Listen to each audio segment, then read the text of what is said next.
you're alone at night, having a pipe, enjoying a real, like, for yesterday I was enjoying a real Grand Cru of a tobacco, and that was Pierre Jensen's or Pierre Jensen's Uno, which is just an amazing tobacco. Don't go through the tin too fast. There's probably no more left. When I spoke to him, he said it's limited edition, and it's not hype. It's because that's how much material we had. So cherish it, man. You know what? I hope you bought 2 tins. I bought 2 tins. I'm gonna leave one. Not because I want to age it and this and that. It's because I wanna fall back on that sometimes and really, like, you know, get that I'm home feeling. You know what I'm saying? So after I smoked that, I wanted to smoke some more. So I was sitting outside my backyard, and I had the fire going on. I had some music playing, some David Sylvian, and I had some Porcupine Tree. I wanted to hear, you know, something a little bit with the David Sylvian, something a little bit smooth and really nicely, very colorful music, you know. After the Porcupine Tree, I listen to David Sylvian. And I always, after wanting a second smoke, very often, always, you have to choose our words, I very often go to Cornell and Deal's Derringer. What a great tobacco. I was smoking that yesterday, and I had just come back from picking morels. And morels is a mushroom. And we had some with shrimp yesterday. And look, usually, you know, sometimes you go to restaurants and you go for the surf and turf, where basically you have seafood and meat. You'll probably never have the chance to have surf and morels, because depending what region you are of the world, this is an eastern, a colder type mushroom, and it's one of the, it's super expensive. We're very lucky to get wild ones in the forest, and I went yesterday in the forest, and we picked about a good 5-6 pounds of morels. So we were 3, I got a third of that, blah blah blah, whatever. And I cooked it up with the shrimp, man. Holy moly. This mushroom, put a bit of salt and pepper on it, tastes like steak. Unbelievable. So I had my surf and turf. Actually, I'm going to go have eggs this morning with the rest of the morels. So that's going to be beautiful. So I'm going to hurry up with this. Derringer. This is what I got, okay? And you know what? Our palate is from our experiences. That's how we develop our palate, okay? By the experiences we've had. And when I was smoking Derringer, it was sweet and tart. It wasn't not really citrusy, but just a bit tart, and very woodsy, but dark woodsy and wet woods. I'll be more specific than that. Pine forest woods, but not piney. Just that smell that you get when you enter a forest, and it's just, for some reason you say, my, that's really nice smell, you know? That's what I had, and I couldn't believe it. I'm like, holy moly, look at that. Now, I'm wondering if that's because I just came back from a forest, though it wasn't pine. There were pines, but it was more like ash and, I forget now, not poplars, but, anyways, a lot of ash trees, okay? Apple trees. And that's what I was smoking. I was like, wow. And it reminded me of the day I had, which, let me tell you, anytime I step into a forest is a memorable occasion. It's just wonderful. And bready. What else? I was just really enjoying the smoke. I didn't want to go through all the tasting of all that. And the way I was tasting it was, I would sip it slowly, because this really is a little sipping tobacco. It's like, it's like a sipping bourbon type thing. You don't down it in a shot like, hey, everybody shots. This ain't a shots type of tobacco. And I was not inhaling it, but I had it in my mouth, was smoking, blowing it out through my sinuses, and what a pleasant, smooth experience. Is it creamy? No. It has a lot of top notes, but a very defined bottom line. And bottom is too heavy for this tobacco. I don't know what other word to choose, but this is a real pleasant tobacco, okay? And I'm gonna tell you something, because I gotta write stuff down or else I'm gonna forget. What to eat and drink with this? Well, I ate mushrooms and shrimp, but I had the Uno first. And the Derringer would have went even better than the Uno, but this was late at night. So I had Uno and a couple of, believe it or not, Carlsberg beers. It's a Danish Pilsner, so look at that, eh? And I would drink a nice bourbon with this. A nice... I would say go rye, but I'm not a rye guy, but I could see rye going very well with this. What kind of bourbon I would drink? You know what? Maker's Mark. It's a little dry Maker's Mark, which is fine, but you can even up it to Buffalo Trace, which is more of a sweetish, not Swedish, sweet-ish bourbon. Or man, you can go lightly peated Scotch, like a Highland Park, but a young Highland Park, not very peated. Don't peat out on me. Okay.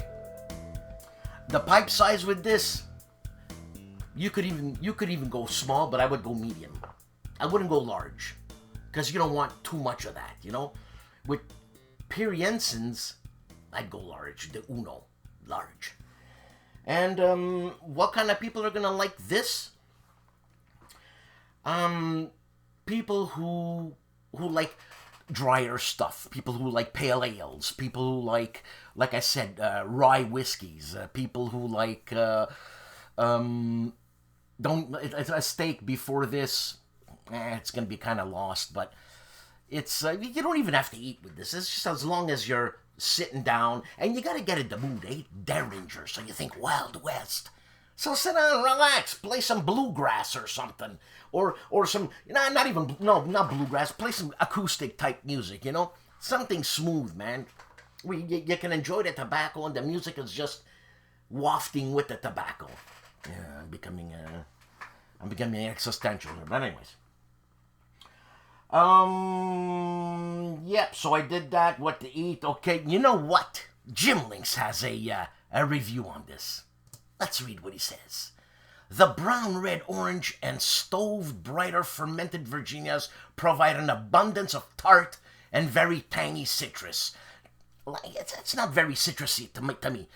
Ripe dark fruit, yes. Dried fruit, yes. Plenty of earth and wood, yes. See?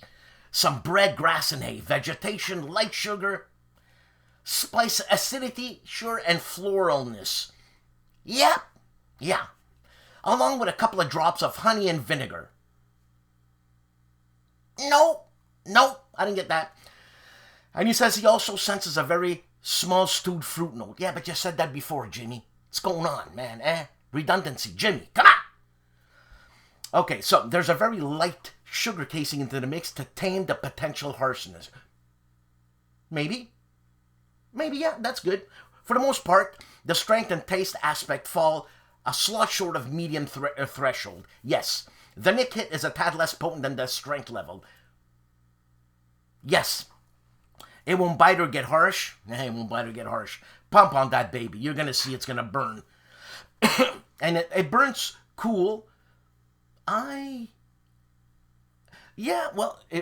burns cool and slow-paced. You know what? I would agree, because I was smoking Peter Stokkebye's, I forget now. I was smoking a Stokkebye. The flake there, the flake tobacco, which is a great, I want to smoke something. I don't know what to smoke. Pick up a Stokkebye. And I found it burnt fast, man. This burnt slower than that. It was spicy. I liked it. Woody, earthy, piquant. Yeah, and a nice aftertaste and room note. God, room note. What room note? What room note? Green. Sipping blend. You see what I told you? Huh? He says this is a sipping blend. Right, you're right. And it is savory. And it does get stronger near the end, and he says that too. And the taste, the tastes gets richer. And that's when I had chocolate-covered almond taste. Milk chocolate. It was nice. It reminded me of an Italian wedding. Okay, leaves a little dampness in the bowl.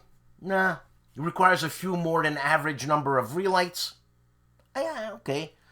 It's not an all-day smoke, no. Why would anybody want an all-day smoke anyways? But it's repeatable. Sure, Jimmy. So that's what he says. All right. And let's go with the stats here. I forgot to download the things. I'm going to have to do it now. So the strength is medium. Yes. No flavor detected. No. Taste, mild to medium. Yes. Room note, pleasant. Oh, my God. Shut up.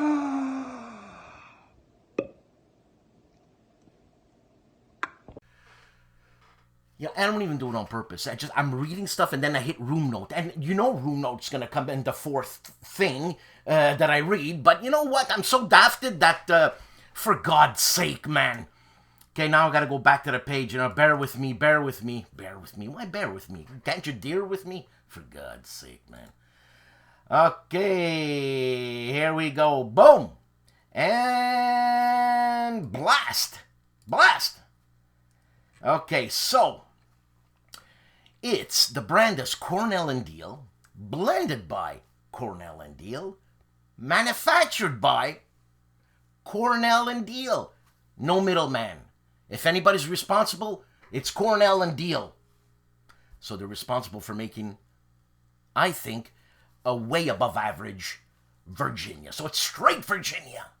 I really like Virginia, man. I used to be an Englishman for a long time. It's about 6-7 months now I'm into Virginia. And it's our good friend Brad from Stuff and Things that got me into that. He started me off with Elizabethan mixture. That's why I say this is a great Elizabethan mixture, is a great foundation for you to taste all the Virginias, okay? To compare it to. The contents is Virginia, no flavoring, the cut is ready rubbed, it comes in 50-gram tins and bulk. Buy it in bulk. The country it's made is in the US of A. It is currently available. Huh? You see what I'm saying? Look, I say this is a above average Virginia, and that's belittling it. This is a great Virginia. It stands on its own, as a matter of fact. And I strongly suggest you try it. So with that said, have a good one, and I'll see you on the upswing. Upswing is another baseball metaphor. Life. Baseball metaphors in life, man. Oh, look at that guy batting 1,000. Holy moly, what a home run. See what I'm saying? Have a good one.